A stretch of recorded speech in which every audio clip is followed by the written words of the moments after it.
Good morning, everybody. This is Amy, and this is the Monday Morning Mojo. So this morning I want to talk to you about 7 ways that sellers sabotage the sale of their home. Okay, so you've got your home listed for sale.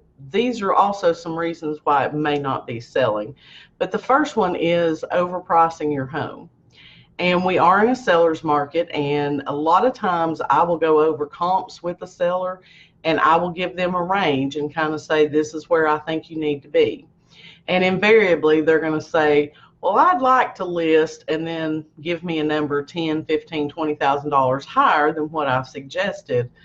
And say, well, I want to start there. That way I give myself some room to negotiate.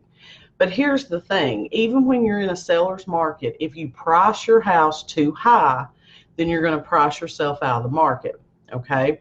The key to selling your home quickly and for the most money is to price it right from the get-go. And then buyers will come, and then you may end up selling it for more than that if you were to get multiple offers on it. So the first thing is, do not overprice your house. Okay? The second thing is lacking preparation. This is a way that they sabotage their own sale.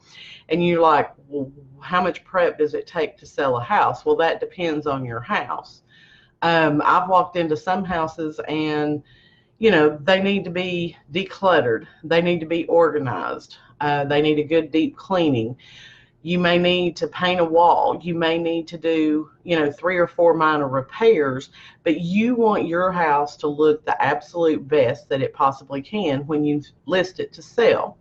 So take the time, even though it may mean postponing putting your house on the market for a couple of weeks, take the time to do those things, because again, in the end, it's going to help you get the most money for your house, and it's going to help you to sell your home quicker. Okay? The third thing that sellers do to sabotage the sale of their home is they make it difficult to show. All right. Now, I know that when you're living in your house, it's very hard to accommodate a showing, that's 2 hours out. But the harder you make your home to show, then the harder it is for agents to show it, and the harder it is for them to sell it. Okay. So, what I tell people is get your kids involved with this. Give them chores that they need to do on a nightly basis so that the home is pretty much show ready. When everybody goes to school, goes to work, if I were to text you and say, hey, I've got somebody that wants to go by there in 3 or 4 hours, is that okay? Then you're not freaking out because the kids' bedrooms aren't picked up or you've got laundry scattered everywhere. Just try to keep the home show ready, but don't make it difficult to show. The fourth thing that sellers do to sabotage their sale is they like to hover over showings. And I can tell you from both sides of the equation, the worst thing you can do if you're trying to sell your house is to stay at the house. Invariably, what I will be told if it's my listing is, oh, we're just going out on the back porch. We don't bother them. We're not going to talk to them. We just don't want to leave. But we'll be out there. If they have questions, they can stop and ask. And invariably what they do is they talk to these people from the minute they walk in the door, the whole time they're looking at the house. And as a buyer's agent, when I've been on that side of the equation, it is very hard for your buyer to focus on the house if they're engaged in this constant chatter with the seller. Okay? And I have had a showing where it was my listing and I was there showing it to the buyers, and my seller was doing that. And so I just kind of let my buyers go their way for a minute, and I just took my sellers aside and I said, look, let these people look at your house. Don't worry about where they're from, what they do for a living and all that. Just go sit outside and let's get through this showing. So that's one thing that I think a lot of people think, well, I know more about my house than anybody. You're right, you do. But the problem is most sellers want to talk to people the entire time they're there. And they're just pushing that house, pushing that house, pushing that house. Just relax, let these people look at it, and if they have questions, then we will get them answered by you. Okay? So don't stay at the house during your showings. Make an effort, get out of the house, let these people look in private. The other thing that sellers do is they don't disclose or they deny repairs.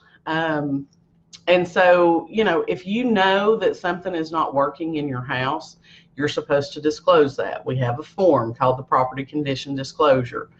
A lot of sellers, you know, want to, either they forget or they just don't want to admit that something's not right in their house.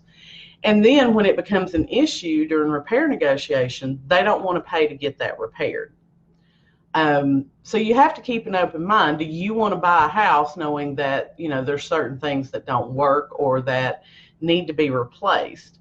So keep that in mind when you are negotiating on a contract. Treat people the way you would want someone to treat you and get those repairs taken care of. The other thing that sellers do is they step over dimes to save nickels. And everybody loves to save money, you know. But sometimes you just have to look at the bigger picture of, do I want to get my home sold, or do I want to hold out, which usually means you're going to sell it for less. So what I'm talking about is, let's say that you have a buyer who's made an offer on your home and they want a home warranty. Okay, you can get a real good home warranty for $600 or less. And typically the buyer's going to ask the seller to pay for that home warranty. And I've had sellers just buck up and, no, I'm not going to pay for that. You know, nobody bought me a home warranty when I bought my house. But just think of it this way. For $600, you may end up getting out of several repairs because they know that if something happens during their first year, they have that home warranty to fall back on. Okay, so look at the bigger picture of, it's only $600 and it's going to help me to get my home sold. All right. Now, the last thing that sellers do that can sabotage the sale of their home is they put unreasonable conditions on the sale. That can be a lot of different things depending on, you know, the individual situation.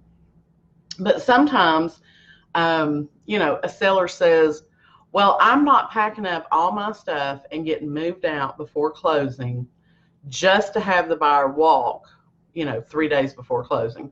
I'm not going to all that trouble, so I need a week's possession in my house after the closing to get all my stuff out. Okay, most buyers are not going to like that. And then what's the best part of it is, like, if you're going to do the week occupancy, then you should pay that buyer rent because it is now their house. And I've had people just buck up, I'm not paying rent to live in my house. Well, at the point you sign the closing papers, it's no longer your house. So don't put unreasonable conditions. Don't try to, you know, take things that would normally stay with the house. Don't try to take those, whether it be landscaping or, you know, the chandelier above the dining room. Don't tie up, don't get caught up in making unreasonable conditions to get your home sold. Okay, so those were the 7 things that sellers do to sabotage the sale of your home. Don't be one of those people. And I'm going to tell you, like, inventory is low right now. We talked about that last week. We've got like less than 2 months of inventory in most price ranges in Morristown. So I am in desperate need of some listings. If you've been thinking about selling your house, but you're not real sure, you know, what you'd get for it in the market today, give me a call. I'll meet you for a cup of coffee. We can sit down and go over some comps and see if selling your home is the best thing for you to do right now. But if you know of anybody that has said, you know, I just need to sell my house and find something smaller, bigger, whatever, please give them my name and number and ask them to give me a call. I'd love to work with them. Thanks so much for watching, and I will look forward to seeing you next week.